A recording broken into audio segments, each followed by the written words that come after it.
Reka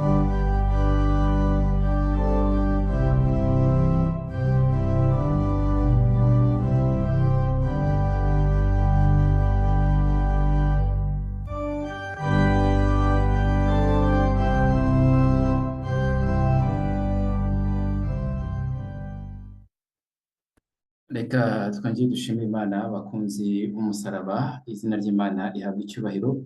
None kandi twishimire kuba n'aka kanya tugarutse imbere y'Imana ngo twige ijambo ryayo. Ni ibyiciro cyinshi kandi ni ibyo gushimira Imana, izina ry'Imana yacu rihabwe icyubahiro. Turongera rero kugaruka hano nanone kujya twiga amagambo kuri uyu murongo wa Itegure Yesu Ministries. Ni amagambo agezweho cyangwa se nabyita ko nyine ni ijambo ry'Imana riba rigezweho buri munsi, ariko kandi tuba dusabwa kujya turyumve ryiyongere ribe rishyashya muri twebwe. Niyo mpamvu iyo umuntu ajya imbere y'ijambo ry'Imana aba agiye kuba mushya imbere yaryo. Ntabwo ijambo ry'Imana ryo rijya risaza, twebwe turasaza tukanavaho, ariko ryo rihoraho kandi rihorana ubutoto, rihorana icyo ryashyiriweho. Niyo mpamvu rero iyo tugiye kwiga ijambo ry'Imana turyita ko ribaye rishyashya, kuko tuba tugiye kuryiga ngo ritugire bashya. Rero Imana ishimwe kubw'iryo jambo yatwandikishirije kugira ngo ahari igihe kimeze nk'iki ngiki tube twaba abo yishimira, tudaciriweho iteka no kuba amagambo y'Imana tutayitaho. Niyo mpamvu tugomba guhugukira iri jambo kugira ngo ritugire umumaro mu gihe gisa n'iki ngiki.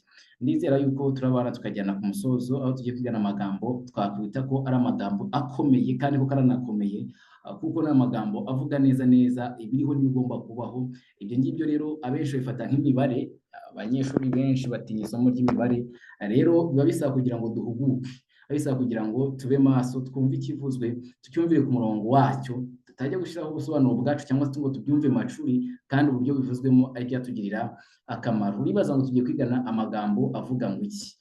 Tugiye kwigana amagambo avuga ngo ubugambanyi mu bwoko bw'Imana guhera i Gabata. Ubugambanyi mu bwoko bw'Imana guhera i Gabata. I Gabata ni he? Ese ubwo bugambanyi bwo burerekeza kuki? Tugiye gusa tubirebere hamwe muri aka kanya. Reka mbere ko tujya muri aya magambo twimbitse cyane, tubanze tujya imbere y'Imana dusenge. Aho ushobokera gupfukama, reka njye nabo dupfukame dusenge. Nanone twagushimira Data mwiza, Imana isumba byose, izina ryawe icyubahiro. Uri umuremyi wacu ndetse wifuza kuturema bundi bushya, utawe wishimira. Turakwihaye kujya muri aka kanya ubane natwe. Amagambo yawe tugiye kwiga atubere inkomezi kandi atubere urwego rwo kuriraho tugira mu bwami bwawe. Udufashe kandi uduhire mu izina rya Yesu. Amen. Amen. Nk'uko nabibabwiye, ni amagambo akomeye tugiye kwiga. Tugiye kwigana amagambo atwereka neza ubugambanyi mu bwoko bw'Imana, tufata icyitegererezo cy'ibyabereye i Gabata. I Gabata habaye iki? Ese ni bande bari bahari? Ese tushingiye ku byabereye i Gabata, uyu munsi ho ibintu bimeze bite? Ese kuva i Gabata kugeza ku minsi yakurikiye cyangwa se ku masaha yakurikiyeho habaye ibiki? Ibyo nibyo tugiye kuza kureba mu cyitegererezo cy'ibiri kuba ndetse n'ibigomba gukomeza kuba, kuko abantu babyanga babyemera, twageze mu gihe tutagomba gusubira inyuma cyangwa se tutagomba gusubiza inyuma ngo ibintu bikomeze kuko byahoze. N'ab'isi bakubwira bati ntabwo tuzongera kugira isi nk'iyo twari turimo mbere y'umwaka 2020. Ubwo ab'isi bavuga batyo mu by'isi ko bitazongera kubaho, hatazongera kubaho isi nk'iyashize, ahubwo hazabaho isi nshya bagiye kongera kubaka ejo hashize neza, build back better, kubaka ejo hashize bakubaka neza kurushaho, cyangwa se ibyo bise great reset, kongera kubaka ibintu bundi bushya. Bivuze ngo ibyari biriho ntabwo bizongera kubaho. Bivuze ngo natwe no mu by'Imana hari ibyarangiye, hari ibitakongera kubakika. Ubwo kuko ab'isi nibabona ngo ibintu byabaye, no mu ijuru hari ikintu kiba kidasanzwe kiba cyabaye. Iyo ku isi hari ikintu kidasanzwe, no mu ijuru ntabwo biba bisanzwe. Tugiye kurebera rero ubugambanyi bw'ubwoko bw'Imana uhereye i Gabata. Gutafatira icyitegererezo i Gabata, turebe ku byabereye i Gabata, hanyuma turebe iby'uyu munsi naho uko byifashe. None aya magambo turayasanga hehe? Mufate Bibiliya zanyu, hanyuma kandi tunareba kuri screen aho bishobokera, hanyuma twumve aya magambo ahashingiye. I Gabata ngo nihe? Amagambo akomeye cyane, amagambo akomeye cyane. Ubugambanyi mu bwoko bw'Imana guhera i Gabata. Muri Yohana igice cya 19 umurongo wa 13 niho aya magambo turi buze kuyashingira, kuri uwo murongo wa 13 mu gice cya 19 cya Yohana. Hari amagambo ku murongo wa 13 havuga ngo nuko Pilato yumvise ibyo asohora Yesu yicara ku ntebe y'imanza ahantu hitwa amabuye yashashwe, mu Ruheburayo hitwa Gabata. Ngibi byo tugiye gushigiraho amagambo yacu cyangwa se ikigwa cyacu cy'uyu munsi. Nuko Pilato yumvise ibyo asohora Yesu yicara ku ntebe y'imanza ahantu hitwa amabuye yashashwe, mu Ruheburayo hitwa Gabata. Mu by'ukuri Yesu nta cyari yakoze. Yesu agambanirwa na Yuda. Yuda we yabikoze nk'ushaka indamu, nk'ushaka imibereho, kandi uyu Yuda yamaranye igihe kirekire na Yesu, ariko kandi amugambanira yamugambaniye ku bantu batari abayobozi ba leta, yamugambaniye ku bantu batari ubwoko butazi Imana, yamugambaniye ku bakuru b'urusengero, yamugambaniye ku batambyi, maze abatambyi bajyaho bazana igitero simusiga cy'ingabo zihagarariwe cyangwa se ingabo za leta, ariko zitumwe cyangwa se zizanwe n'abatambyi, abakuru b'urusengero gufata Yesu. Ese Yesu yaziraga iki? Turaza kubyimbikamo, ariko nko mubizi nta kindi kintu yaziraga usibye ubutumwa yatangaga, kuba yaratangaga ubugingo abantu bashaka urupfu.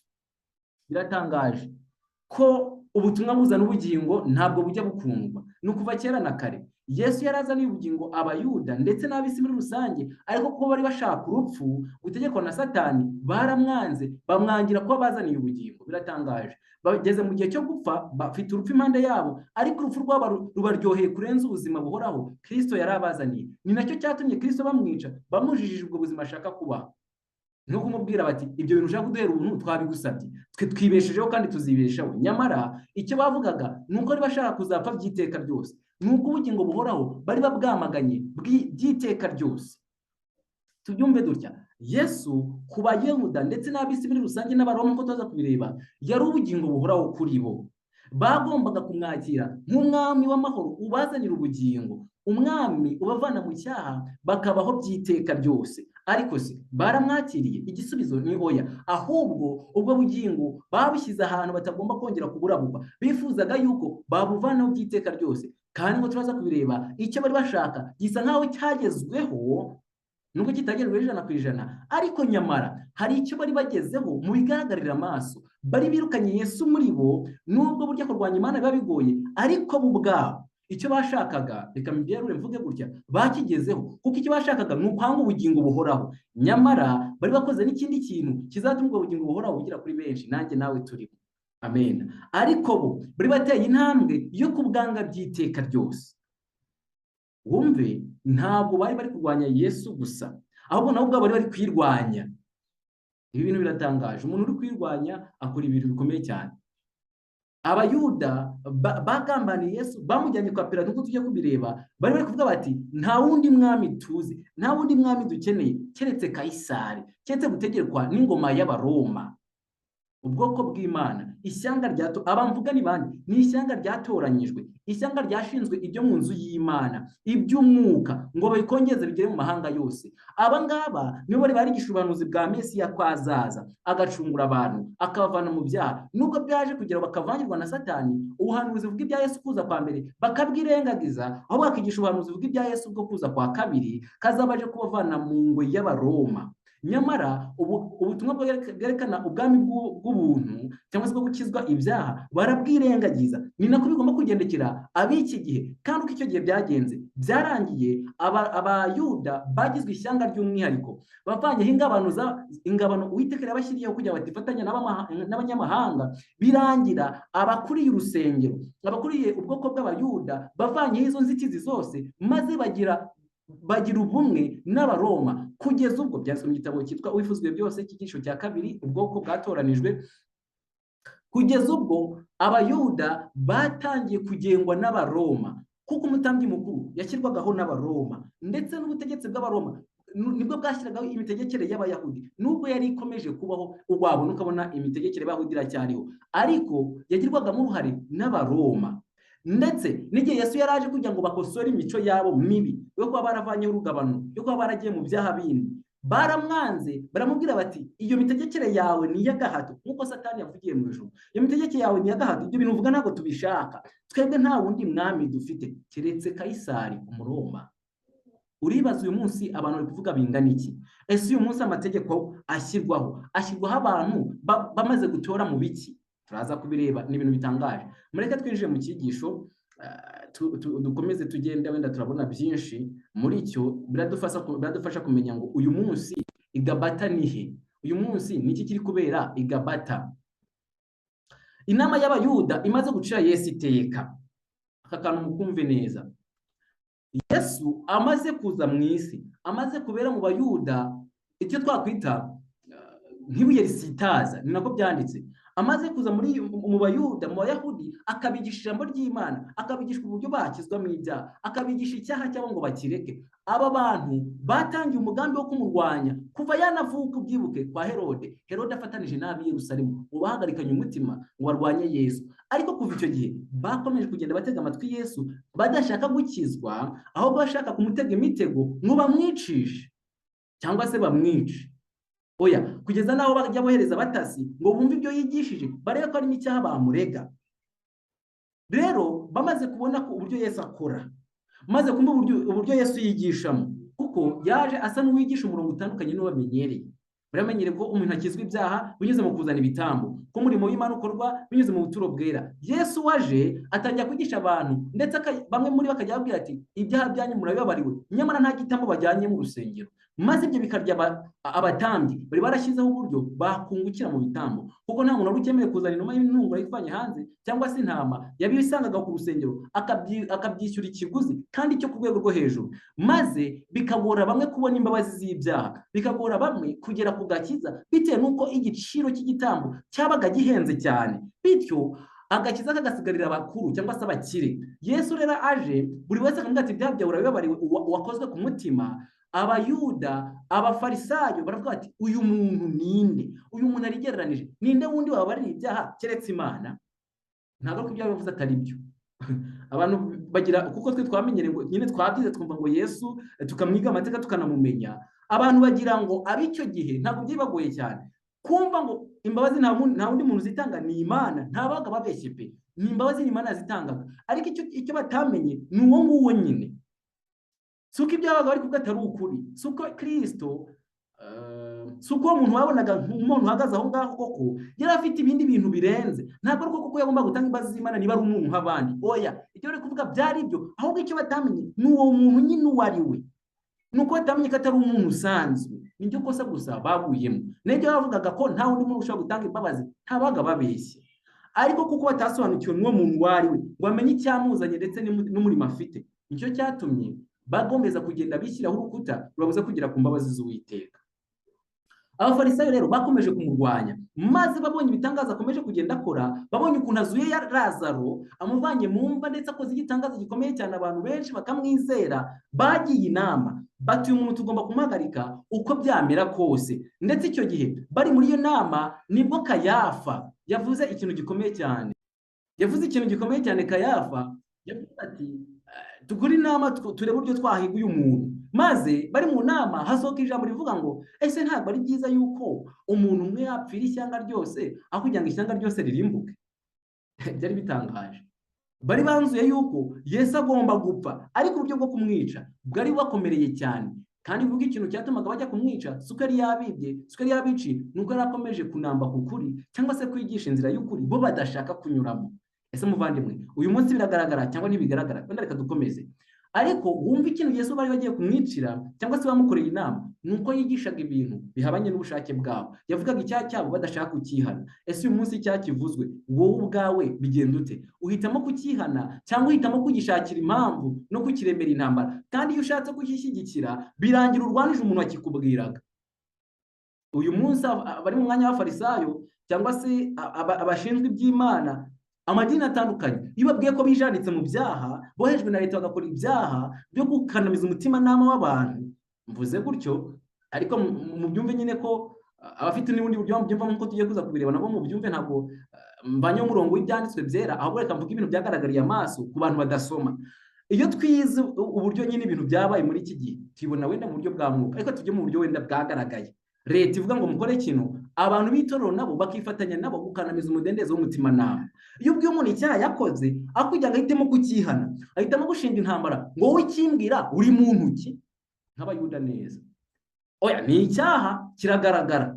Aho kugira ngo ati ngize amahirwe yo kumenya icyaha cyanjye nkihane, ahita ashinga intambara ngo wowe ikimbwira urinde ubarizwa he, uri mu matsinda. Niba uri mu matsinda warayobye. Aho kugira ngo abanze arebe icyaha cye akihane, abone kuvuga ati mugenzi wanjye nubwo ubwiye icyaha cyanjye kuko nkaba ndi gusanga naragikoze, nkaba narijanditse mu bintu bipfuye, nawe uyu murongo nibagiye kumugira inama urimo si mwiza, uyu murongo urimo ntabwo ariko ibyanditswe byera bivuga, maze bagafatanya bakamera nk'ibyuma bityazanya. Uzi ikintu kitakivuka, hahita havuka intambara yo kuvuga ngo wowe uko unshinja ibi bintu ni wowe mwanzi w'igihugu, ni wowe mwanzi w'itorero, ukwiriye guhanwa. Oya, Yesu iyo abayuda cyangwa se abafarisayo baza gucisha make bakamubwira bati mwigisha kutubwiye ngo turi indyarya, koko dusanzwe turi indyarya, Uwiteka tubabarire, bagaca bugufi. Ariko akamubwira ati ariko nawe kutubwiye ngo turi indyarya ukwigereranya, ibintu urimo ni ibiki? Byari kurangira basobanukiwe Yesu uwo ari we, kandi nyamara bari batasobanukiwe n'uwo ari we mbere, ariko kuko bafite umutima w'ubwibone ndetse no kugaragaza ko batakosa, byarangiye bicishije Yesu. Mubitegereje mu minsi mike muraje mubibone. Reka dukomeze dusoma ngaha, ahari yenda turabona uko byagenze, tureba ingingo ku yindi ndetse n'abavuga muri uyu murongo abaribo. Igabata, inama y'abayuda imaze gucira Yesu iteka, yasanze Pilato. Wumve inama y'abayuda imaze gucira Yesu iteka, igihe bari bamaze kumufata, bamaze kumucira iteka, basanze Pilato bamusaba kubishimangira maze Yesu akicwa. Ibi ngibi muribuka, Yuda niwe watanze Yesu mu maboko y'aba twakwita abakuru b'ubwoko, maze bamucira iteka ryo gupfa. Kugira ngo iryo teka rishyirwe mu bikorwa, ntabwo aribo babyikoreye. Ntavuze ati wari watuzengereje turamubonye, reka tumwihanire. Hari gereza mwabonye rusengero ibaho, reka tumwihanire. Ahubwo bagendaga kwa Pilato kugira ngo igikorwa cyo kwica base nk'abakikuyeho, bigaragare ko bakiri abakiranutsi, kijye ku butegetsi.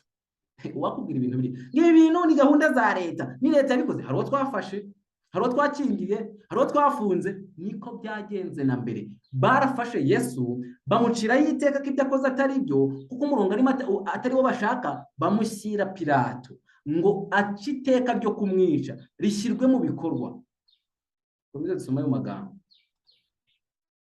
Uwiteka dufashe kubyumva neza. Abo banyacyubahiro b'Abayuda birinze kwinjira mu rukiko rw'Abaroma.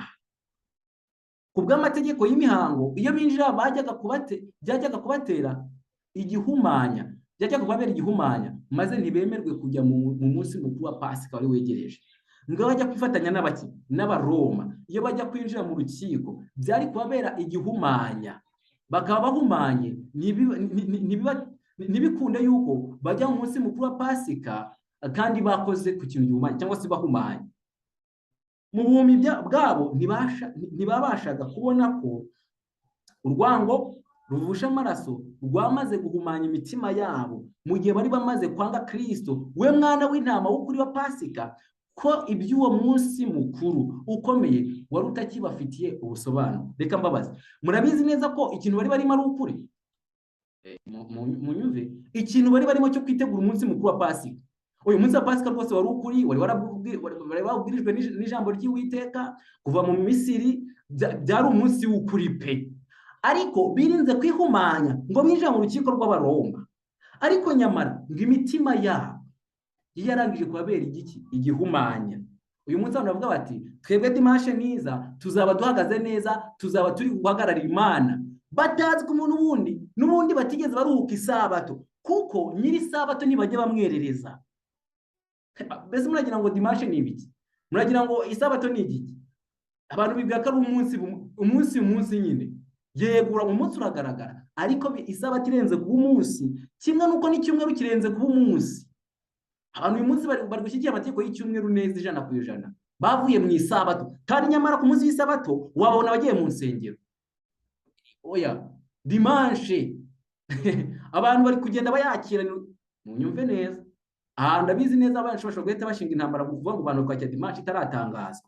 Oya, umunsi uzatangazwa unagirwa itegeko, ariko ibi bintu bizagira ku muntu wese wakiriye dimanche mu mico, wakiriye imigendereze ya satani mu mico, kuko iki ni ikimenyetso cya satani, cya Roma bakorera satani. Bivuze ngo kwakira dimanche ni ukwakira kashe ku rwandiko, kimwe n'uko isabato ari kashe ku rwandiko rw'umwizera. Muvandimwe, Pasika ku Bayahudi yari umunsi mukuru barya mu mwana w'intama bishimira gucungurwa kwabo. Nyamara Abayahudi birinze kwanduzwa no kujya mu nzu cyangwa se mu rukiko ngo batabahumanye, nyamara imitima yabo y'urwango yari yamaje kubahumanya kare, maze icyo Pasika ishushanya nticyaba kikigize icyo kibamarira. Ni nako bimerera ku bantu b'iki gihe bibwira ko baruka isabato imitima yabo ikiri mu rwango, ishyari, kurwanya bene se ndetse n'ibindi byose bidahuje n'ijambo ry'Imana. Birangira ya sabato baruhuka buri wa karindwi iminsi 7 itagize ikindi bamarira, kuko nyirayo batamwerereza mu mico. Ibintu sinzi mpamvu byumva ku buremere bwabyo. N'abantu bati ibintu nta biriya n'ubuhanuzi, birutse kuri mwene so, wamufungishije, wamwicishije, wamukubitishije, wamuvanishije mu kazi ngo ugiye kuruka isabato. Muvandimwe, banza wihane, kuko nyiri isabato ntabwo afite imico nk'iyawe. Nuvuga ngo icyo gihe wowe n'umugaturika bagiye gusenga ku cyumweru nta tandukaniro imbere y'Imana. Mwese ntimwaruhutse isabato, nubwo atwaye ibitabo, nubwo agiye ku ruhimbi, mwese mwishe isabato, kuko nyiri isabato nyine ntabwo iyo mico yigira, kandi ugomba kumera nka nyiri umunsi. Nk'uko Pasika bagomba kuyizihiza, bizihiza icungurwa ryabo, bagombaga no kuba bigaragariza mu mico y'uko wabacunguye imico ye bayakiriye. Reka dukomeze, hari wenda aya magambo tutakunze kujya tuyasobanukirwa. Tujye kuri slide ikurikira. Handitse ngo iki? Igihe Yesu yinjizwaga kwa Pilato, uwo mutegeka yamurebye igitsure. Reka tujye ku rundi ruhande, tujye kubategeka. Igihe yinjizwaga kwa Pilato, uyu mutegeka yamurebye igitsure. Uwo mutegeka yari asohokanye ihubi mu cyumba cyararamo, kandi yari yafashe icyemezo cyo kutababarira iyo mfungwa kugira ngo arangize umurimo we ku buryo bwihuse. Yari yiryamiye, hari masaha y'ijoro, murabyibutse, nuko yumva abantu bamugezeho bamwituyeho, asohokana ihubi, arakaye cyane, areba na Yesu igitsure, yibwira ko ibintu agiye guhita birangiza vuba bakisubira mu buriri. Yitegerezanya ubukana uwo mugabo watumye bahagarika amasaha y'ikiruhuko cya mu gitondo, n'abatware b'Abayuda nabo bakaba bifuza ko asuzuma ibye maze agahanwa byihutirwa. Pilato yitegereza abari bamuzaniye Yesu, maze nanone indoro ye icengera yongera kuyihanga kuri Yesu. Oya, murabona ukuntu asohotse n'umujinya mwinshi, areba Abayuda ikintu kibazanye, maze ahindukiye arebye Yesu. Yari yitegereje abicanyi b'uburyo bwose, ariko nta na rimwe bari barigeze bamuzanira umuntu utuje bingana bityo, yuzuye neza n'ubupfura.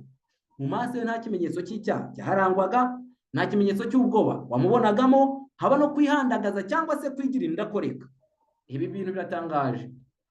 Nabonaga niga uburyo Uwiteka azagenda yambika abana be imico isa n'iya Kristo. Mu bumuntu koko birakomeye cyane kubyumvisha nk'umuntu, ni ibintu bikomeye, ariko kumana biba bishoboka. Oya, mwabonye uburyo n'abantu batigeze biga amagambo menshi, nubwo nabasabwa kwiga iby'agakiza kabo uko byamera kose, ariko igihe hari ikintu cyo kurwanywa na n'uyu munsi aho kiri, umuntu bamufataga nawe yibye, atuje, ariko ahubwo asa n'umuntu ukubabarira abo bantu, kugeza n'ubwo abantu bagize bakavuga ati mwe mudufashe, ikizima nuko mwaturasa, aho kugira ngo mudukorere ikimibiri yacu, ikintekerezo zacu zidashaka, ikimitima n'ama yacu itemera. Ariko uwo muntu muramwumva. Nyamara se abantu bacirwa urubanza rwo gupfa, bakatirwa igihano cyo gupfa, bakoze icyaha, muzi uburyo bajurira, undi akarwikatira akavuga ati reka mbasabe ikizima mwokagira Imana, aho kugira ngo mumurere ikintu umutima n'ama wanjye udashaka, mwafashe iyo mbunda mugakora mu mbarutso n'ubundi ko nakomeye, ubuzima bwanjye mukabushyiraho iherezo, aho kugira ngo mumurere ikintu ntashaka. Oya, abantu bazakorera Yesu bazasanga baragize imico nk'iye mu buryo bwose bushoboka, kandi bazabihabwa kubwo kwizera. Ibi twarabyiganye. Dukomeze ku yindi slide.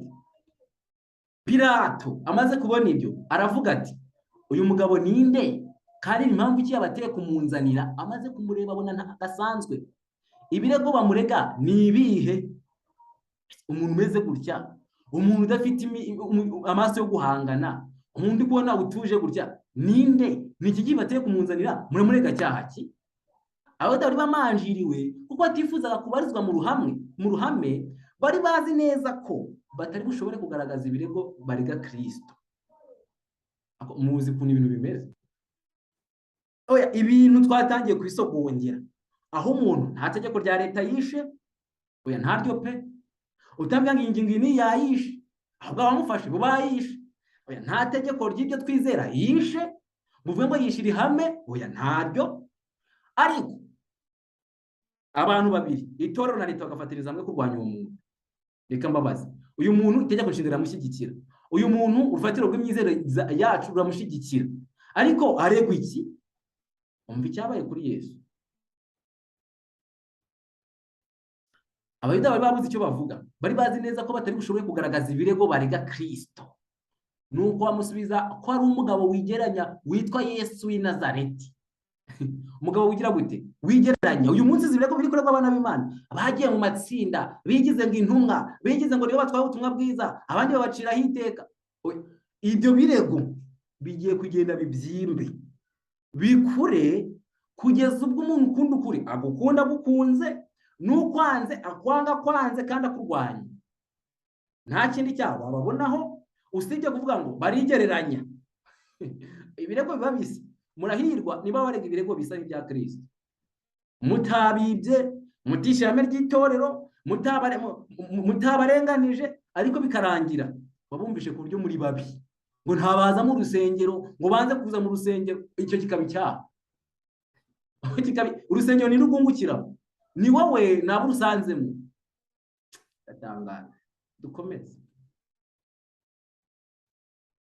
Na Yesu bamubwira ngo bavuga ko ari umugabo wigereranya witwa Yesu w'i Nazareti. Kubera imiterere ya Pilato w'umunyantege nke, umva ikibazo kiba ku bayobozi. Muyobozi, wumve neza, urebe umwanya wahagararamo, utazajya kugirwaho urubanza nk'urwagiriwe kuri abayobozi ugiye kureba. Ubu uri umuntu ushoboye gutegeka intekerezo zawe ngo bitera intege nke za Pilato w'umunyantege nke. Ndabizi neza ko abategetsi b'Abayuda bagiye kubatega imitego, bagiye kubazanira ubwoko butagira ibyaha, bagiye komeza kugenda bagambanira abantu batari icyaha na kimwe, kugira ngo amaraso yabo muzayabazwe, nubwo nabo bazaba batiretse, ariko mukomeze guhagarara ubugingo bwanyu. Kandi niba ari aho waguye mu minsi ishize, Imana yakiteguye kukwakira mu biganza byayo. Niba hari umuntu wakubise utazi ibyo aregwa, utazi ko ari umutego bakuteze Abayuda n'abandi banzi b'ubutumwa bwiza, wihane, Uwiteka yiteguye kukwakira. Kubera imiterere ya Pilato w'umunyantege nke kandi utinda gufata ibyemezo, abayobozi mutinda gufata ibyemezo by'ukuri, mwisubireho. Abatambyi bibwiraga ko bagera ku mugambi wabo bitabagoye, bari bazi Pilato bati arahubuka, ntagashoboye kugenzura intekerezo ze. Mbere hose byigeze kubaho, Pilato afata ibyemezo aca iteka ryo gupfa nta mpamvu zigaragaye. Ntabwo yitaga ku bugingo bw'imbohe. Ese muyobozi, ntabwo waba uri mu rwego rwo kutita ku bugingo bw'imbohe? Nta waba uri mu bantu bakandamiza imfungwa? Bayobozi, oya pe, ndabakunda kuko mukora inshingano zanyu, mugiye rwose muzikora, Imana ijya ibaha umugisha. Ariko niba koko uri umupolisi, uri umusirikare, uri umucungagereza, aho waba uri hose, ufite urwego runaka cyangwa se ufite inshingano runaka ufite ku muntu, ku muturage, ntabwo wasanga ububasha ufite ubukoresha mu buryo bupfuye. Uyu Pilato umva ukuntu yari ameze, ngo ntabwo yitaga ku bugingo bw'imfungwa, ariko yuko aho hantu bazana abantu ukabafungira, nawe byaba ngombwa ko uhagera. Ni rimwe mwumvisha abayobozi bafungwa n'abakuru b'ibihugu barafungwa, aho nawe wahagera. Ariko ikibazo, nawe waba uri mu bantu batita ku bugingo bw'ahafungiwe, ukabagaburira ibiryo bibi, ndetse ukabigira iby'agahimano, ukabaha inkoni, kandi wenda nta n'icyaha cyari cyabahama. Niba ariko bimeze, rwose wihane. Uri mu mwanya wa Satani, ibintu uri gukora biciriweho iteka, kandi reka mubwire, nuti hano uzabibona. Ushobora gusanga pe warabikoraga uzi neza ko uri kuzuza inshingano zawe, ngo mbatere ubwoba, mbakange, byarananiranye. Mu by'ukuri ashobora kuba yanakoze n'icyaha kigaragara, ariko nawe akeneye kugororwa akagaruka mu murongo. Kandi inkoni ivuna igufa ntigera ku ngeso. Icyo ujye ugitekereza. Ese nawe ntabwo wita ku bugingo bw'imfungwa? Pilato niko yari ameze, ubwo mufite imico imeze kimwe, niba ariko nawe umeze, wihane hakiri kare. Kandi ntawe nibasiye kuko ntawe nzi, icyakora ntabwo yabura, byanga byakunda ashobora kuba ariho uwo yakihana. Ntabwo yitaga ku bugingo bw'imbohe, yaba arengana uyu muntu wafunze, yaba arengana cyangwa yakosheje, kuri we byari kimwe. Oya, si upfa kubona kuzaniye imfungwa ngo ufunge unage muri gereza. mupolisi icyawe wese ubona bazanye umuntu wo guta muri gereza ubundi uhita utangira guhondagura, uhagaze mu mwanya wa Satani, wihane. Mucungagereza si upfa kubona bazanye umuntu ngo ufunge umucungire nyine umurindire aho ngaho muri gereza ubundi ugatangira kumufata nabi. Musirikare, ibi bintu nimwe bireba, nimwe muri mu mwanya wa Pilato ndetse namwe bacamanza. Kuba umuntu afunze ntabwo ari ubuzima bwe bwarangiye, ashobora kureba arengana, ashobora no kuba yabikoze mu bujiji.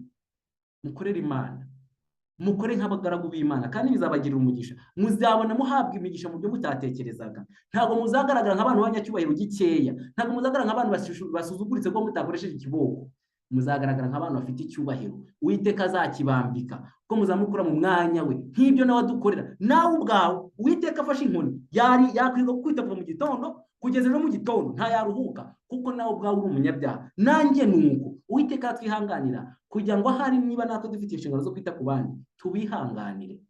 Pilato ntabwo ariko yari ameze, waba wakoze icyaha waba utagikoze byose byari kimwe, wagombaga gupfa iyo byaga biri ngombwa. Abatambyi rero, abatambyi bo mu bwoko bw'Imana bo batangiye gukemangwa. Ibyo byatangiye kujya ku karubanda ko rikorera Satani, bitwikira umwambaro w'idini. Bizeraga ko Pilato aza gucira Yesu urwo gupfa atabanje kumwumva. Ibyo bakabimusaba mu gihe cy'umunsi mukuru w'ishyanga ryabo. Bari bamuzi bati n'ubundi ahita abikora. Abatambyi bitirira Kristo igisubizo bifuzaga kubona, maze kugira ngo bikure mu kimwaro bifashisha abagabo b'inyoma, kuko Pilato yabaje ati muramurega iki, maze bakoresha abagabo b'inyoma. Nuko batangira kumurega bagira bati uyu twamubonye agandisha ubwoko bwacu. Mwumve ibirego, twamubonye agandisha ubwoko bwacu.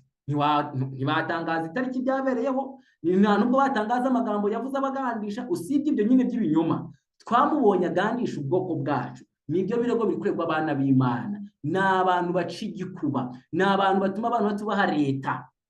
Ibyo birego umuyobozi ari kugezaho ubisuzume, wongere ubirebe, barimo kukubeshya, barimo kugutega umutego.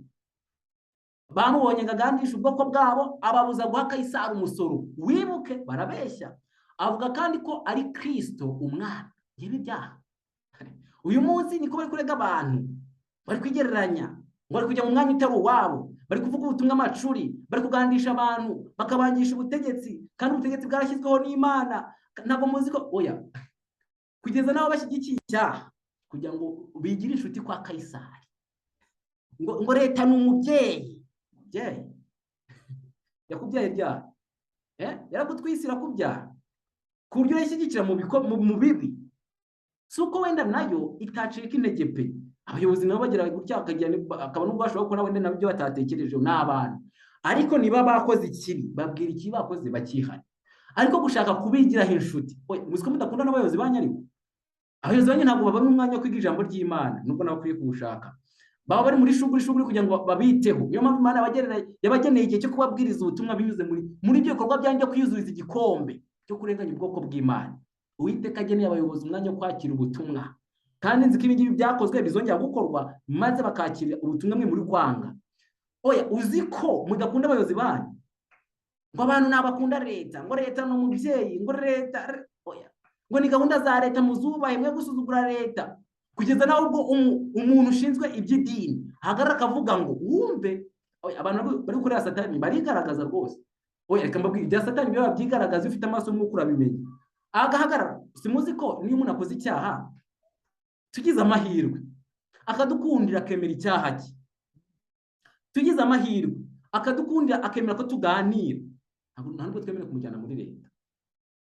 Mwari mubizi, ntabwo twemerewe kumujyana muri leta, kuko icyo leta yakora twe twakimukorera kandi tutamukomerekeje. Ariko muri leta ashobora guhura n'igihubutsi kikamutura aho ngaho atanihanye akazarimbuka. Tutamusanze twamubwira ati nshuti y'Imana, ni Satani waguteye kwiba kiriya gitoki, ni Satani waguteye kiriya cyaha, rero saba imbabazi wagikoreye wihane. Ngo kuko ubwoko bw'Imana bubaho. Ntabwo ari ukwirengagiza amategeko ya leta ko bagomba guhana umunyabyaha. Oya, nuko natwe dufite amategeko yo kwigisha umuntu icyaha cye, ndetse tukamwigisha n'igihano cye mu gihe aba atihanye. Ariko iyo yihanye arababarirwa ko aba yemeye guhinduka, kandi nacyo leta ibishaka ni ukugira uwo muntu ahinduke. Niyo mpamvu mu bwoko bw'Imana ntawe ujya kuregera mwene se ku bisi. ibyabo babikemurira mu rusengero, ariko byageze naho bamwe mu bayobozi mu by'iyobokamana bavuga ngo aba bantu ntabashyigikiwe na Bibiliya, ntabwo bashyigikiwe n'umwuka w'ubuhanuzi, mubafate mubigishe nibanga ngo nabahane. Muzi itegeko rihana aho ryaturutse ngo leta izakoreshwa n'imbaraga z'idini, ukagira ngo imbaraga rero nuko bazategeka leta ngo turavuze ngo nabwo ariko bari banavuze ngo nibanga mubahane, gusabira abantu igihano. mube maso ukomeze hano, ntabwo bijya bitandukana, ibyariho nibyo byisubira. Byari ibirego bitatu bidafite ishingiro kandi bidahuje. Abatambyi bari bazi neza ko ibyo bidafite ishingiro, ariko bari biyemeje kugera ku mugambi wabo, ubona nubwo babeshya. Amagambo turi gusoma aha ngaha hari igitabo cyitwa Ibifuzo byose ku gigisho cya 77, igigisho cya 77 imbere ya Pilato. Muri kino gitabo cyasohotse muri 2018, iki ngiki cy'Ibifuzo byose mu cyigisho cya 77, yego, kivuga ngo mu rukiko kwa Pilato, mu rukiko kwa Pilato. Ubwo rero abadafite iyi ngeri namwe mwashakira mwashakira igigisho cya 77 kuri iki ngicyo ni page 568, niyo magambo nayavanye. Ubwo rero namwe mwayareba icyigisho. Rero ngo bareze Yesu ibirego bidafite ishingiro, Pilato acengera imigambi yabo. Pilato arabitegereza nkuko byabaye kuri Herode igihe abanyabwenge bavaga iburasirazuba baje kuramya Yesu.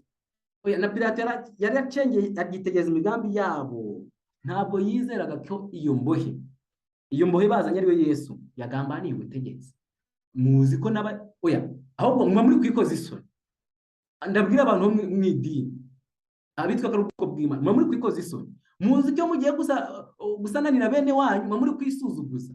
Barabara bakabona muri n'ibicucu, barareba bakavuga ati abantu kugambanira bene uyu si yakoze ikihe cyaha, umubiri ni uwe, gusenga ni ibye.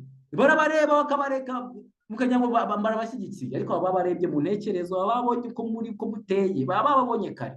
Imana ishimwe, baba babonye ko muri mu mafuti. Uwiteka ajya bafasha batagenda mu wanyu. Uko yasaga yuzuye ubugwaneza no kwicisha bugufi, byari bihagije kubeshyuza ibirego bamuregaga. Nshuti, nawe witwa kurenganywa, gira imico nk'iya Kristo. Haranira kugira imico nk'iya Kristo, ubyarwa ubwa kabiri, utsindishirizwe, wakira imbaraga mvajuru, Mwuka Wera kuyobore, maze ubeho imibereho ya Mwuka, imibereho iyobowe n'Umwuka Wera. Ku buryo ab'isi bazakurenganya, ariko urundi ruhande rwa kure bakavuga ati uyu muntu nyamara bari kumurega ibinyoma. Dukomeze. Kubera imiterere ya Pilato w'umunyantege nke kandi utinda gufata ibyemezo, ibi twe tumaze kubisoma ahubwo twe tugiye kuri aya magambo. Yesu yaravuze ati ubwami bwanjye si ubw'iyisi, iyaba ubwami bwanjye bwari ubw'iyisi abagaragu banjye baba barwanye ngo ntahabwa abayuda, ariko none ubwami bwanjye si ubw'ino. Iki ni igihe Pilato yamaje ati mbese barakurega iki koko wita umwami w'Abayuda? Ese ko kuri umwami? Ati nkubwira ubwami bwanjye ntabwo ari ubw'iyisi, ariko ntabwo arakanye ko ari umwami. Yaho ubwami bwanjye ari ubw'iyisi, abagaragu banjye baba barwanye ngo Abayuda batamfata, ariko none ubwami bwanjye si ubw'ino. Pilato amubaza ati noneho guri umwami? Yesu amusubiza ati wakabimenye ko ndi umwami. Iki nicyo navukiye kandi nicyo cyanzanye mu isi, ni ukugira ngo mpamye ukuri, ukuri wese yumva ijwi ryanjye. Nshuti, ese urwanirira ishyaka, ndetse muri iyi minsi ndi kubona bamwe ari guhindukiza amamodoka yabo, uri kurwana ishyaka rya bano bantu abafarisayo, abantu uri kurenganya bagenzi babo binagaragarira n'amaso ya rubanda. Uri ukuri, wumva amagambo y'ukuri. Reka mbabwire uko byagendekeye Abayuda bagiye kujya kuri Pasika, ni nako biragendekera benshi mu Isakara bwoko bw'Imana. Ntabwo mbabeshya, niko birarangira bigenze. Pilato ashyira Yesu mu maboko y'abasirikari Pilato amaze kugenzura ibyo Yesu amubwiye, amaze gukora ibyo ashoboye byose ngo arebe ko yagamburuza Yesu ndetse cyangwa se agamburuze abayuda ngo bareke gukomeza guhangana, uruhande rwose rwanangirika. Mbivuge gutyo, ari Yesu yarashikamye mu kuri, atagomba kukuvaho gusa agaragaza ishusho yo gukiranuka. Ari abayuda nabo bakomeje gukameza ku buryo batagomba kuva ku izima Yesu atishwe. Maze Pilato ashyira Yesu mu maboko y'abasirikari n'inteko y'abantu, bamukwenaga baramuherekeza bamujyana mu rukiko kwa Herode. Basirikari, mwebwe nakita ko mushinzwe gushyira mu bikorwa imyanzuro y'abategeka, mujye mwirinda cyane, hari ubwo muri mu mutego. Herode abonye Yesu, bamugejeje kwa Herode, maze Herode abonye Yesu arabinezererwa cyane, arishima. Ntabwo yari yarigeze abona umukiza, ariko uhereye kera kose yashakaga kumubona kuko yumvaga inkuru ze kandi yifuza kubona igitangaza akora. Murumva ibintu bari kuvuga ngo yifuza ngo yari yamvishe inkuru ze, ariko ashaka kureba ukuntu akora. Herode uwo yari yandurishije kumena amaraso ya Yohana Umubatiza, murabyibutse. Nuko ubwo yumvaga bwa mbere inkuru ya Yesu yagize ubwoba, maze aravuga ati Yohana naciye igihanga, niwe wazutse, nicyo gituma akora ibitangaza. Nyamara Herode yifuza kureba Yesu, aho yari abonye umwanya wo gukiza ubugingo bw'uwo muhanuzi. Bityo yiringira kumaraho urwibutso rubi rw'igihanga cyuje amaraso bamuzaniye ku mbehe. Nanone kandi yifuzaga kwimara amatsiko. Yatekerezaga ko Kristo nahabwa amahirwe yo gukira ari gukora ibyo bamusaba byose. Muvandimwe muyobozi, mwene data, mucamanza, urwego wari rwose mu bya politiki, byashoboka ko mu minsi yashize wakoze ibizira mu maso y'Uwiteka, uri mu bakandamije abantu b'Imana, uri mu bantu bafasha abantu b'Imana ukabakorera ibikorwa bya kinyamaswa, uri mu bakubise abantu ibiboko batakoze icyaha gifatika, batibye umuntu nta kibi bakoze, uri mu bantu wenda bafunze ubwoko bw'Imana, uri mu bantu bakoreshejwe ibizira n'ubwoko bwitwa ko ubwoko bw'Imana bwanze guhagarara mu kuri ndetse na leta. Ariko noneho ndabizi neza ko hari amahirwe ya kabiri azakugera imbere, ndabizi neza ko igihe cy'amahirwe ya kabiri azaza. Ndakwinginze mpendahenda ngo amahirwe utazapfusha ubusa ukaba nka Herode. Herode yari azi neza ko hari umuntu uvugwa, yari azi neza ko yishe Yohana, ayo maraso yari akiri mu ntekerezo ze. Nyamara igihe yarabonye Yesu, yarabonye umwanya wo kurokora ubugingo bwe, maze akikuraho urubanza rw'amaraso yari amuriho, bikagaragara neza ko ari umwanya w'ukuri. Ariko se byagenze bite kuri Herode? Uko byagenze bite? Itsinda rinini ry'abatambyi n'abakuru bari baherekeje Yesu kwa Herode. Nuko igihe umukiza yinjizwaga mu nzu, abo banyacyubahiro barakaye cyane, barundanya ibirego bamurega, ariko Herode ntiyabyitaho, ategeka ko baceceka kuko yashakaga kubaza Yesu. Abohora Kristo ingoyi. Wumve, atangiye ameze nk'umuntu ufitiye impuhwe, amubohora ingoyi, maze atunganya abanzi be ko bamugiriye nabi bene ako kageni. Yitegereje ukubonera ko mu maso ye hatuje nk'umucunguzi w'ab'isi, ntiyagira ikindi abona kitari ubwenge no gutangara. Nk'uko byagendekeye Pilato, Herode nawe ahita yemezwa rwose ko ari ishyari n'uburyarya byabateye kurega Kristo. Muzi ko nta n'ikindi kintu wabonamo, ni ishyari n'uburyarya. Ishyari bafitiye Kristo nuko Kristo araje gushyira iherezo ku bikorwa byabo bibi, ku bayuda nyine ko mvuga, ariko bamugirira ishyari kuko araje gutangiza umurongo ukiranuka. Nako n'uyu munsi imereye abayuda bo muri iki gihe, bafite ishyari abantu batwaye ubutumwa uko buri butavangiye, bafite ishyari n'uburyarya. Umutima wa Herode noneho wari utacyumva, ntabwo byari bimeze nk'igihe yafatwaga n'ubwoba igihe yumvaga Herodiya amusaba igihanga cya Yohana Umubatiza. Uzi ko umuntu akora icyaha bikageraho oya aba nk'igishushungwa, umutima nawe ukaba utagikora nyine, akaba atakorwaho n'ikintu icyo ari cyo cyose. Muvandimwe, wirinde utageze aho ngaho. Oya, umuntu akaba azi neza ko ari gukora nabi ariko akumva ntacyo bimubwiye. Ubwo uri igiki? Wapfuye uhagaze. Umwanya wawe urimo wose nimba ari kumeza, uri umupfu wigendera. Reka nkubwire ibya Herode. Yamaze igihe gito yumva umutima namumurega. Igihe yari yamaze kwica Yohana, intege imbaraga ze zo kwitegeka, yamaze igihe gito yumva umutima nama we umurega, ariko imibereho ye yo kwishyira ukizana yagiye irushaho guca intege imbaraga ze zo kwitegeka. Umutima we wari warinangiye cyane kugeza naho yatinyukaga kwirata ko yahaniye Yohana Umubatiza ubushizi bw'amanga bwe. Uzi ko hariho n'abayobozi bageza ngo babana koko bari intumva, oya ubu hari abayobozi bagomba kujya kuri urwo rwego bakavuga ati ba bantu bari nuba twabahaniye icyo n'uwabagarura twakongera tukabahana nabo barahari usibye n'abayuda baba barageze ku rwego rubi n'abayobozi barahari baba barageze ku rwego bavuga ati umva bari bakwiriye guhanwa n'uwabica nta cyaha bakoze babashinja usibye gusa bavuga ati duhagaze ku mutimanama wacu twebwe umubiri wacu tuzawugenga gute ni ingoro z'umwuka wera iki tudashaka nta cyakorwa ku mubiri wacu ngabo bantu ngo ni insuzuguzi bikarya umuntu umutimanama ukagenda ugapfa neza mu bintu.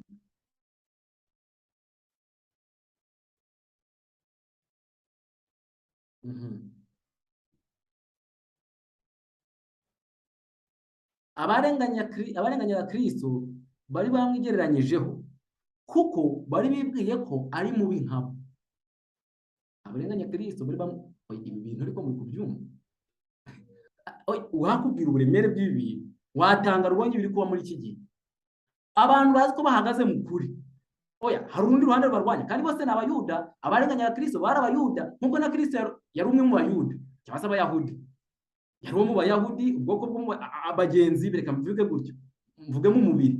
Abo mu ruhande rwe mu itorero twakita kariri ry'Imana nibo baje kumurwanya ngo icyo bakoraga bamwigereranyagaho bagafata imico ye bakayigira nk'iyi iyabo bakayigira nk'iyi ngo ubusuyu nguyu niwe mukiranutse ngaruka muri amuza amaturo natuye ukuntu angana muzi ibya 10 natanze ukuntu bingana ngo yose none watangaga n'igiceri cy'ijana niwe ubaye umukiranutse. Biratangaje mw'abantu, biratangaje pe ngo bamwigereranyagaho bagafata imico yabo bakayigeranya n'iya Yesu. Ibyo bintu byahura.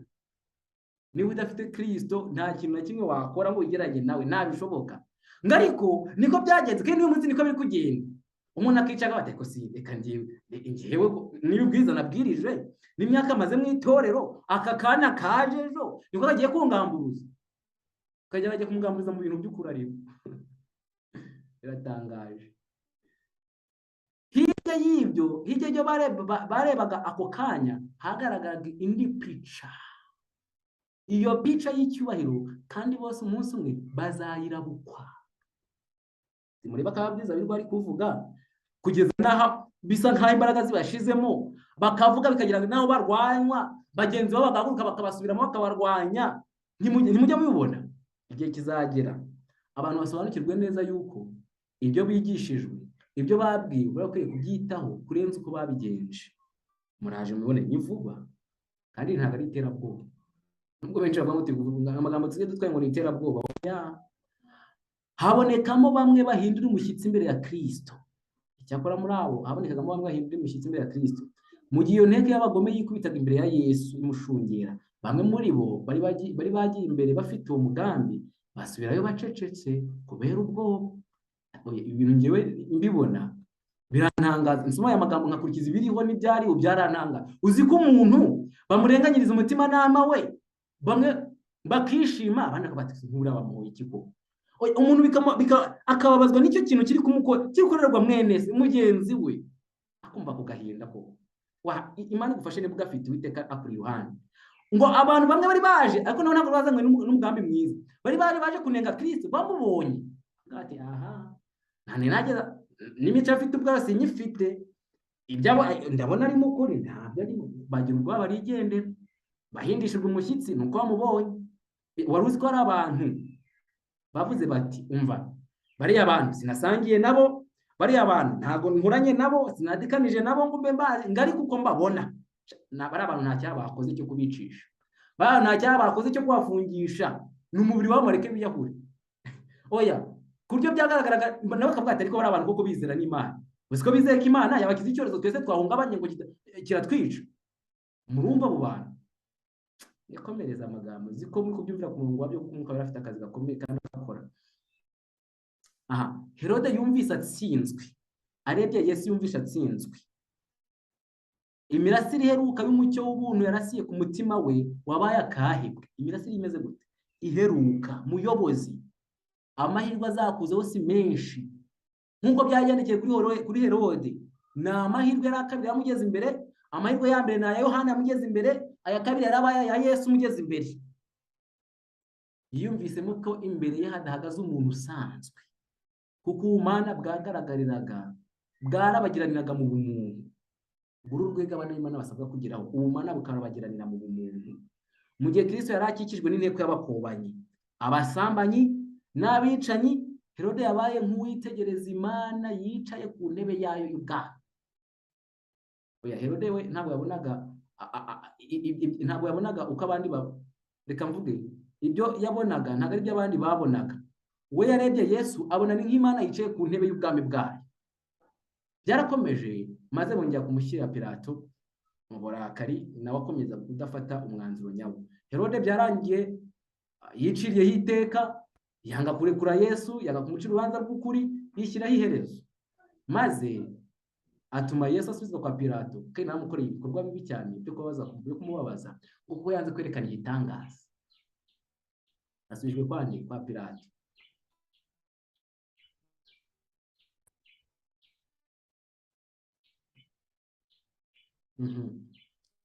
Abarusha abandi icyaha kandi bakaba ba nyirabayazana bari abayobozi b'ishyanga ry'Abayuda. Ibintu birakomeye. Muzi ko abayobozi b'ubwoko bw'Imana muri kiriya gihe cya Yesu aribo bari abanyabyaha ba mbere. Uyu munsi uvuze umukuru w'idini ngo ni umunyabyaha w'imbere, amabuye yakubaho nk'ijana. Ntabyo mvuze. Ntabyo mvuze. Oya rwose ntabwo ari nabo bategetse. Wenda nta nubwo aribo bategetse rya tegeko ryo kuvuga ngo ntawe wemerewe kuza. Ntabwo ashyigikiwe na biriya n'umwuka w'ubuhanuzi ngo byavuzwe n'abandi ngo nibo bari abanyabyaha b'imbere. Bisi n'ibyo babyanditse. Abarusha abandi icyaha kibiri kandi bakaba ba nyirabayazana b'icyaha bari abayobozi b'ishyanga ry'Abayuda. Ba nyirabayazana, muzi ko ibyakozwe mu bwoko bw'Imana iyo hataza kubamo abayobozi gito, abakunda icyaha, abantu iyo baza kuba abayobozi banga icyaha bakacyamagana, nta mwiza wari wiga mugenzi. Wenda byari gushoboka umwizera akabikora, ariko nta byari kugera ku rwego byagezeho. Ariko no kugira ngo afatire umwanzuro ubugingo bwe, abenshi babanje guhamagara abayobozi babo ngo none bino bintu bibe n'ubuhanuzi tutabikora cyangwa tubikore, ko turi kumva ari kubyigisha batya ibintu nibyo sibyo. Batoya rwose nta nubwo n'umwuka w'ubuhanuzi ikintu icyorezo nk'ibindi, ahubwo abanga bari gusuzugura leta, maze akarengane kagahera abanyabyaha b'imbere. Reka nikomereze abakiriyeho iteka mutanyumva nabi. Ngo abarusha abandi icyaha kandi bakaba ba nyirabayazana bari abayobozi b'ishyanga ry'Abayuda. Igihe cya Yesu cyari igihe abayobozi b'ishyanga ry'Abayuda ari abanyabyaha kurenza abandi, kuko aribo bagambaniye ku buryo bugayitse ubutunzi bwera bari barabikijwe. Mwumvishe impamvu babaye abanyabyaha baruta abandi? Ngo bagambaniye ubutunzi bwera bari barabikijwe. Inama zo kubahuza n'Abaroma ntabwo zakorwaga n'abizera. Inama zo kuvanaho amahame amwe y'ibyo bizera ntabwo zakorwaga n'abizera. Abayobozi b'ishyanga arya mwishingikirije kuki? Abayobozi b'ishyanga ngo bari abanyabyaha baruta abandi, kuko bari baragambaniye ibyera by'Uwiteka byari byarababikijwe. Ngo kuko aribo bari baragambaniye ku buryo bunagayitse ubutunzi bwera bari barabikijwe. Ubutunzi bwera barabigambaniye, biratangaje. Pilato, Herode n'abasirikari b'Abaroma bagiriye nabi Kristo. Wumve iki kintu kirakomeye cyane, cyumvire ku mwanya wacyo. Ntiwumva ko abanyabyaha ba mbere ari abayobozi b'ishyanga ry'Abayuda, ubwoko bwatoranije ishyanga ryera, ariko habuzwemo indi migabane nayo isabwa kwihana. Ariko uwumva amagambo akurikira aratangaje. Haranditse ngo Pilato, Herode n'abasirikari b'Abaroma. Abantu bangahe? Batatu. Pilato, Herode n'abasirikari b'Abaroma bagiriye nabi Kristo, bashaka gushimisha abatambyi n'abakuru. Murumve ikintu babikorera. Hari imbaraga isunika leta, hari imbaraga isunika aba bayobozi. Ntabwo ngiye kuvuga umuyobozi uwo ari we, ntabwo ngiye kuvuga aho byabereye, kugira hari wenda bataza kumuhiga no kumwirukaho, kuko yavuze ijambo rikomeye. Abantu bari bafungiye muri gereza imwe, reka mvuge wenda intara, mu ntara y'Amajyaruguru, abantu bafungiye muri gereza imwe mu ntara y'Amajyaruguru mu gihe cyo guhata imitima n'ama yanyu, mutishe mutibye, hari umukuru umwe wa polisi waje aho mwari mufungiye, abari bahari muhite mubyibuka, arababwira, abaza ikibazo gikomeye, arababaza ati ariko muragira ngo mufunzwe nande? Abenshi bari baravuga ati ni leta. Bati rwose leta y'u Rwanda iri kuduhemukira, iri kudufunga. Abari aho ngaho murabyibutse. Yabasubije ngo iki? Yarabwiye ati oya, ntabwo mufunzwe na leta, mufunzwe na papa. Ni amagambo ye yivugiye, ntabwo ari ayanjye, hariho n'ababihamya benshi. Aho n'ababihamya benshi. Yarabereye arababwira ngo mutarenganya leta, si leta ibafunze, ntacyo mupfa nayo, ahubwo mufunzwe na papa. Maze abantu bakana igishushanyo cy'inyamaswa nticyaremwe. Mwumva amagambo y'umuyobozi utarize ubuhanuzi, ako wemeye kuvugisha ukuri, akabwira ubwo bwoko, akabwira ati rwose mutaturenganya, natwe si twe tubafunze, ni papa ubafunze. Mwumve n'impamvu Magufuli yapfuye n'abandi. Ntabwo ari oya, ntabwo ari leta ibafunze, mutarenganya leta. Oya, arabanye cyangwa kuri leta rwose mwe kuturenganya, natwe si twabuzwa, ni papa ubafunze. Igipfunsi sha murakizi cya Roma, ati ni papa ubafunze. Maze amadini yandi n'itorero ryitwa Karuboko bwasigaye, mukomeze muhamye mwakoze ibikiranuka. Oya, uwisi we umukuru wa polisi, mu rwego runaka, nimba ari umurenge, nimba ari akagari, nimba ari iki, ntabwo mvuze urwo rwego rwarirwa, ariko bari bafungiye uwo baramuzi. Araberura arababwira ati ntabwo mufunzwe natwe, mufunzwe na papa. Kandi nabyo ni nako ubutumwa bubigaragaza, ntabwo yaravuze ikintu kidasanzwe nabwo ngo tuvuge ngo yaciye igikuba, nako ubuhanuzi bubigaragaza. Usibye amatorero yasubiye inyuma akajya mu buyobe, akifatanya na Roma. Mutegereje dimanche izaza kandi nabo bazayishyigikira. Mutegereze gatoya.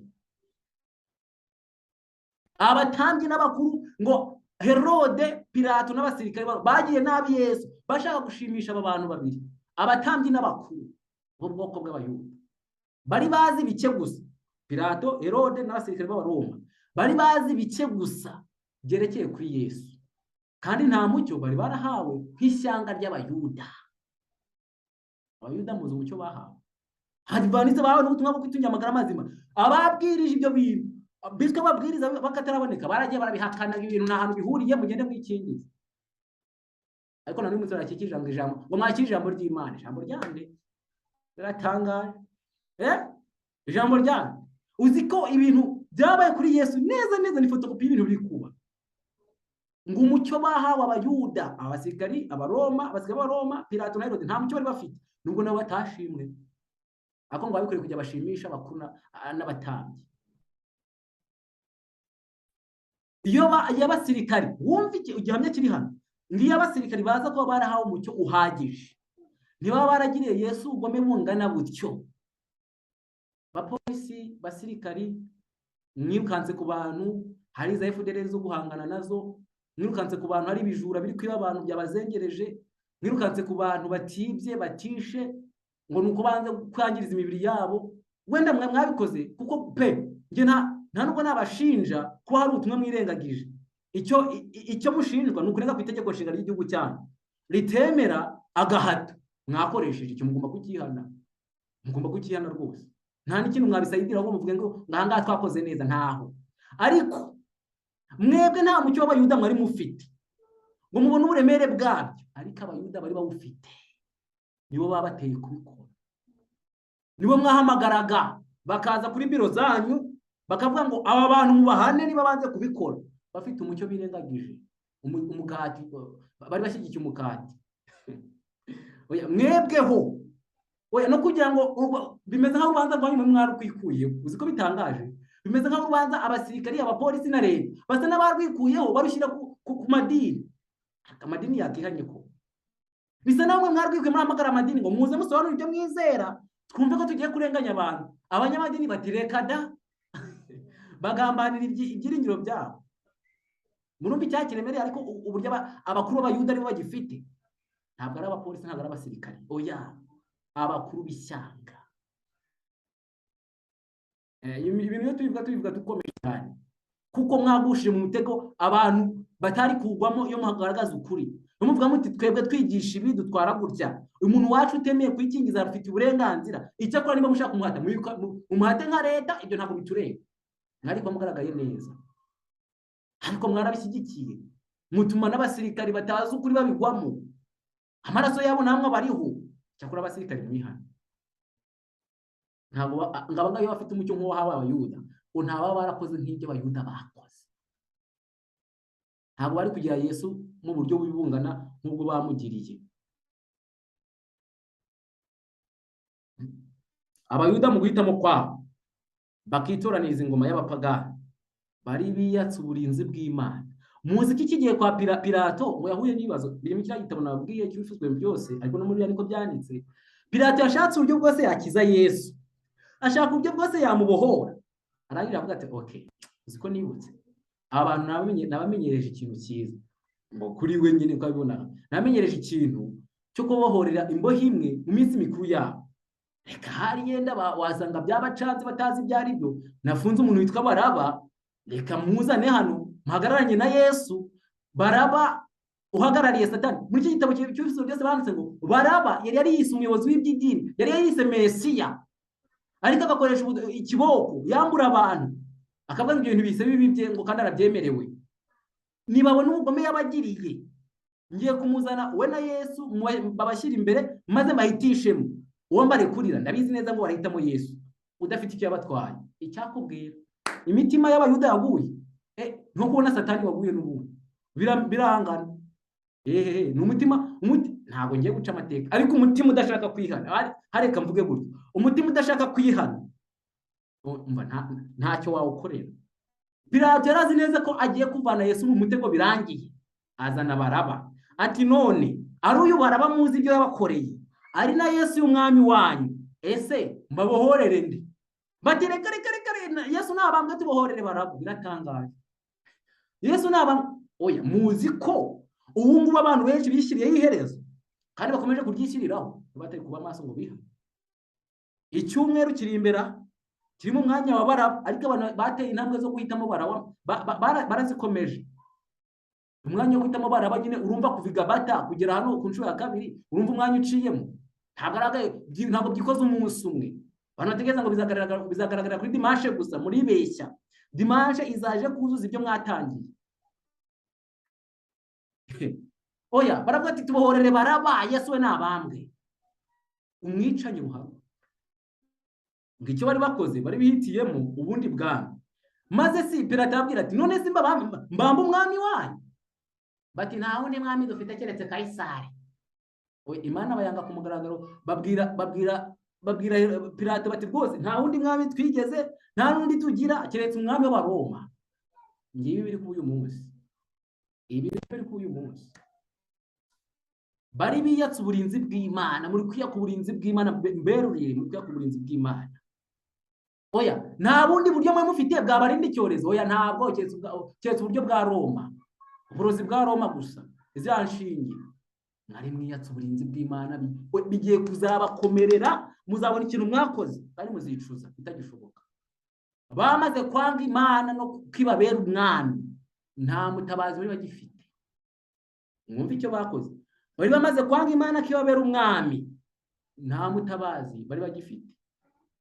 Bagiye kuza babahitiremo.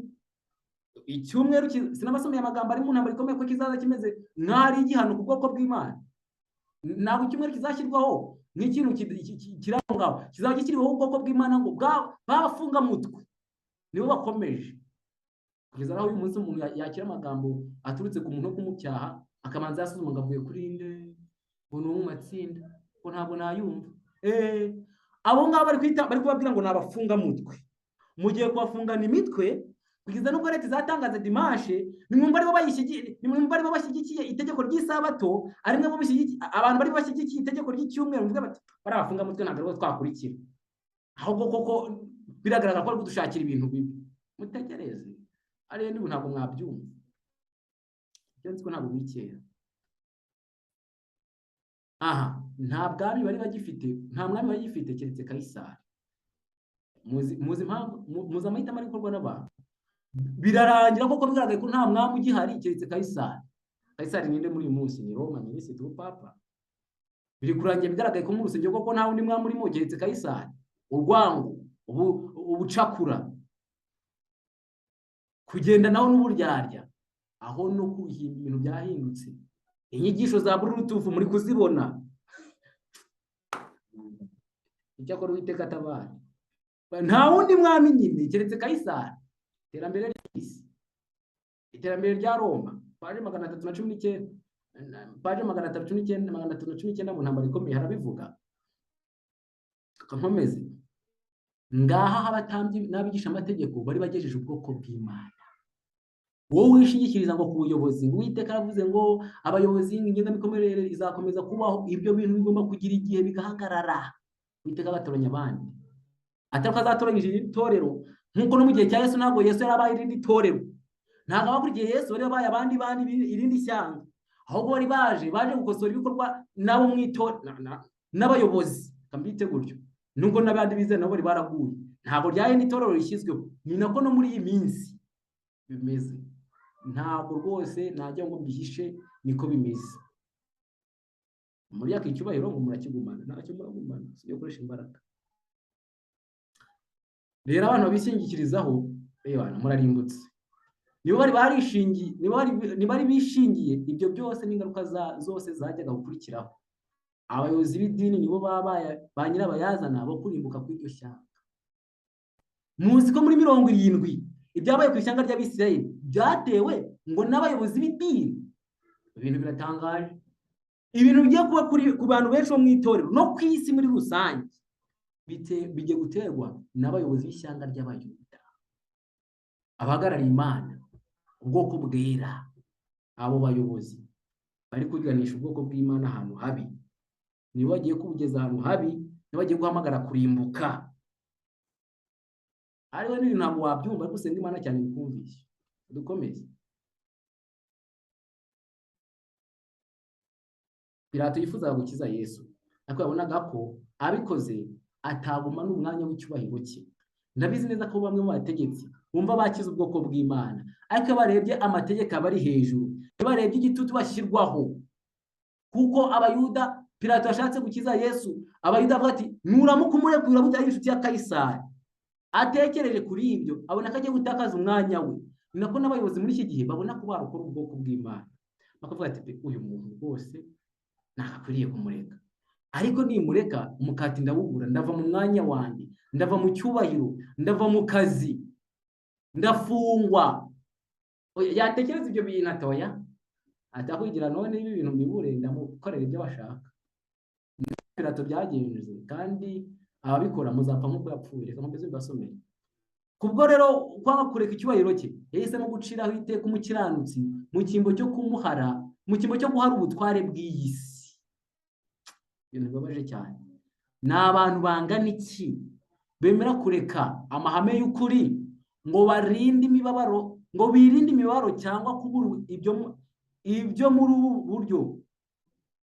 Ni abantu bangana iki bemera kureka amahame y'ukuri ngo birinde imibabaro cyangwa kubura ibyo muri ubwo buryo?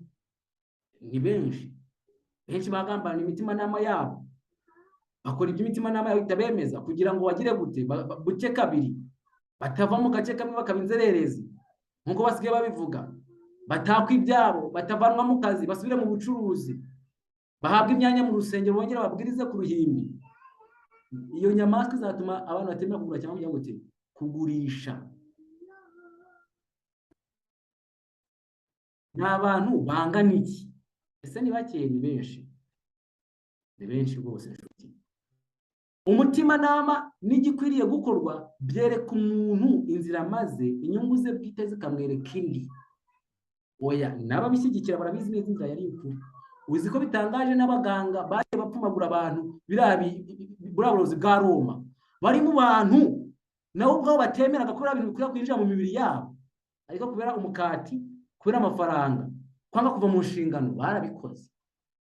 Icyakora murarikirwa kwihana hakiri kare, kuko imibiri y'abandi mwangirije iri ku mitwe yanyu. Umuraba utujyana mu cyerekezo kibi, kandi umuntu wese wemera kugirana umushyikirano n'ikibi ajyanwa mu mwijima mubi w'ubugome. Narababwiye ngo aha yenda uyu munsi kubera imyigishirije imaze guhagurutswa n'abayuda bashaka kongera kugarura icyubahiro cyabo, abantu benshi bari kugeragezwa mu ntekerezo kugira ngo hari basubire inyuma bajye kwifatanya nabo mu bizira. Nakubwiye ni kugira ngo hari umenye uruhande rw'ukuri, wowe usuzuma mu bintu byagaragariye amaso yawe uvuge ngo aha rwa ruhande rw'Imana, uru ruhande rwa Satani, maze ujye mu nzira ubyihitiyemo urebe ngo ese uyu muntu wari ushyigikiye agahato, umuntu wari ushyigikiye kurenganya no gufungisha no kwicisha, n'umuntu wari kurwanya bino bintu, wari mu ruhande rw'Imana ninde? Maze urasanga koko ibyanditswe bishyigikira, ukomeze ujyane nawe muzabona ubugingo buhoraho. Nkomeze mbere y'uko umuntu akubwira ngo itorero ni iry'Imana, nakubwira ngo itorero ntabwo ari ukujya hahandi hiswe itorero. Itorero ni mu mahame y'ijambo ry'Imana. Iyo mu mahame y'ijambo ry'Imana baba abayobozi twatoye nk'abaduhagarariye, birangira mwumvikana niba nabo bari mu mahame, ariko niba batari mu mahame wowe uyarimo, bizarangira nubwo twabatoye mutumvikanye, mutavuze rumwe, baca hirya uca hino, kandi nabo niba bari mu mahame utayarimo ntimuzahuza. Ubwo rero ni ukubisuzumisha ibyanditswe byera. Gusa ntabwo ngo hari umuti wo gutsinda inyigisho z'inzaduka zadutse. Ntabwo Satani agiye guhaguruka kandi arazikora. Pilato yemeye ibyo iyo nteko y'abantu imusaba. Benshi mu bategetsi barabikoze kandi bazakomeza kubikora. Mu cyimbo cyo gutakaza umwanya we, yatanze Yesu ngo abambwe. Inkuru ibabaje cyane. Ese muyobozi mukuru w'umudugudu, mutwara sibo, mukuru w'akagari, gitifu w'akagari, uw'umurenge, meya w'akarere, polisi komanda w'umurenge, komanda w'akarere n'ahandi izo nzego zanyu nge ntasobanukiwe neza, ibintu wabikoze ariko urukumva ko ari ukuri cyangwa wabikoze kugira ngo urengere akazi urimo? Oya, abantu wafunze, abantu warajije hasi, abantu wakubise inkoni ku kibuno, abantu watumye babura akazi, abantu wakoreye biriya bintu byose bibi, wabikoze kuko utabisobanukiwe cyangwa wabikoze kugira ngo urengere umwanya uhagazemo? Niba ariko bimeze, ubu umwana wo kurimbuka keretse ni wihana. Usibye yuko ubabaje cyane ari umuyuda, nyamara nubwo yigengesereye uko ashoboye, uyu Pilato akigengesera ngo adatakaza icyubahiro cye, yanyazwe icyubahiro cye. Reka nkubwire icyo umunyabyaha atinya nicyo kizamubaho. Yamburwa imirimo ikomeye, arirukanwa ku kazi, arembejwe n'ikimwaro. Muzi oya, uriya rero ibintu biratangaje. Yanze gukiza Yesu ngo atirukanwa ku kazi, yirengagije muri vuga ngo isi n'ibize nibyo Uwiteka, isi n'abayirimo, ariko birangira n'ubundi icyo atinya aricyo kimugezeho. Nawe utuze mu minsi mike byakubaho. Gusa n'abayobozi bangahe bamaze kwirukanwa aho bibereye? Ni bangahe bamaze gupfa? Twikomereze.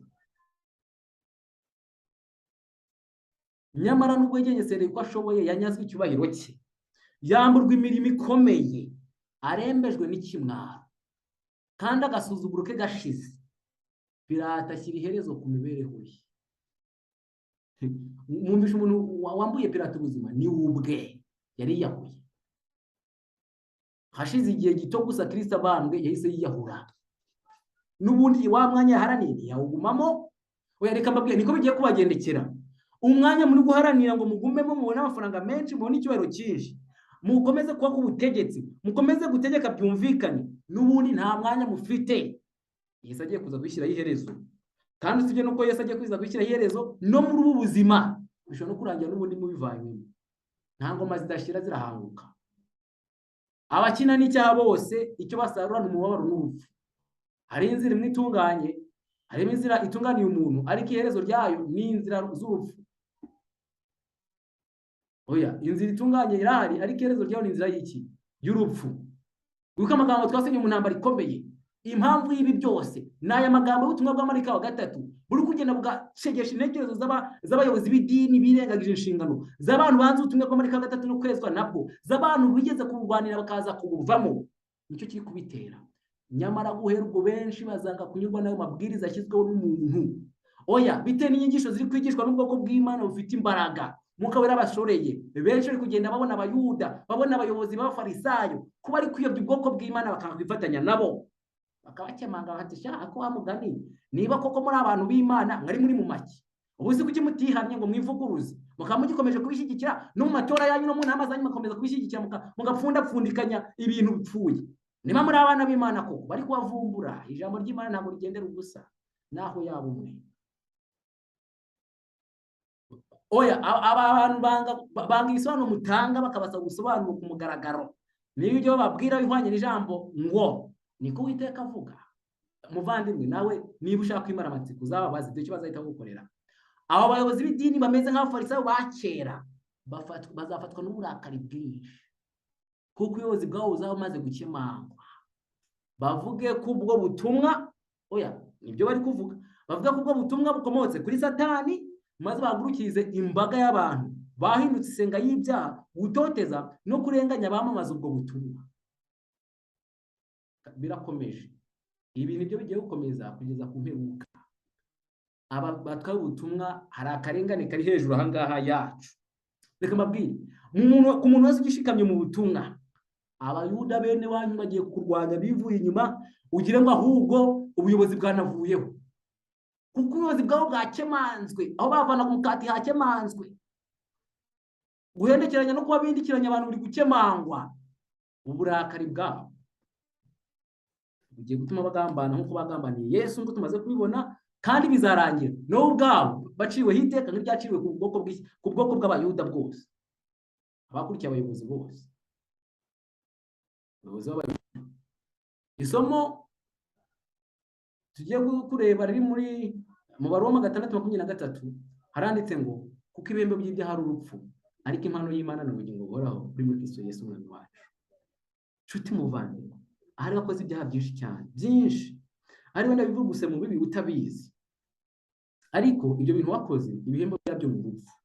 Icyakora Yesu aricaye ku ntebe y'imbabazi ngo umenye ubunyacyaha bwawe, urebe ko warenganije amaraso atariho urubanza, urebe ko watoteje abantu, wababeshyeye, wabahimbiye ibinyoma, wabagize insuzugurwa, maze umusange akubabarire, maze nawe uhinduke umwe mu bwoko bwe. Nyamara kandi niba utabikunze uzashya nta kabuza. Uwiteka yari ahari agufitiye imbabazi ngo akubabarire, ariko niba uzanze amaherezo uzarimuka by'iteka byose. Imana y'amahoro ikumvise ibyo turi kwiga ibyo ari byo. Imana y'amahoro iguhe kumenya neza aho turi ndetse n'impamvu yaho. Imana y'amahoro ikumvishe yuko ukwiriye kuyakira, hanyuma kandi ukwiriye kuva mu murongo mubi upfuye ukajya mu murongo w'ukuri. Uwo mufarisayo, uwo mukuru mu by'iyobokamana, muyobozi, pasitori, aho urwego waba urimo rwose, umenye yuko umurongo urimo, umurongo wari urimo, umurongo ibyo wakoze n'ibyo ukomeje gukora bipfuye. Maze usabe Imana imbabazi kandi kumurikishirize mu maso hayo, ahari kugira ngo ubwo benshi bagiye guhura n'icyago kiheruka kandi bakazaba baramaze gufata umwanzuro mu byo bakoze mbere, wowe uzaba warafashe umwanzuro wo kubana na Kristo, maze ubwo ibyago birindwi bigiye kumanukira abatubaha Imana, wowe uzaba mu bantu bafite ubwihisho muri Kristo Yesu. Reka dushimire Imana ko yabanye natwe mu magambo yose twiganye, turi kurebera hamwe ibigeragezo mu bwoko bw'Imana, akarengane mu bwoko bw'Imana uhereye i Gabata. Uwiteka adufashe kuba mu bwoko bwe, kandi Uwiteka adukomereze kuba mu bwoko bwe, aduha imbaraga, aduha ubushobozi n'ubutwari mu izina rya Yesu. Ndagushimira ko ujya ubana natwe no ku murongo mugari wa Itegure Yesu Ministries, ukomeze kubana natwe, kandi abajya babikora mubigaragaza, Imana ibaha umugisha. Reka mbabwire yuko uyu murimo uri mu maboko y'Uwiteka, kandi uzakomeza kuwugenzura. Uwiteka abane nawe. Reka abikunda gupfukama dupfukame dusenge. Urakoze Data mwiza, Imana isumba byose. Amagambo duhaye ni meza kandi arakomeye. Ahari yenda uwo yavuze ntabwo ageza aho ushaka kwagera, ariko umwuka wawe arabishoboye ahageze. Kandi buri wese mutere kwihana, kwinira no kwisuzuma, aguhindukirire. Byose bigende nk'uko ubishaka. Twese tuboneze kandi dutunganye. Itorero gukomeza kuduha imbaraga mu mva y'umuhindo n'iyitumba, mu izina rya Yesu Kristo urakoze. Amina. Amina. Mukomeze kugubwa neza, Uwiteka abane nawe.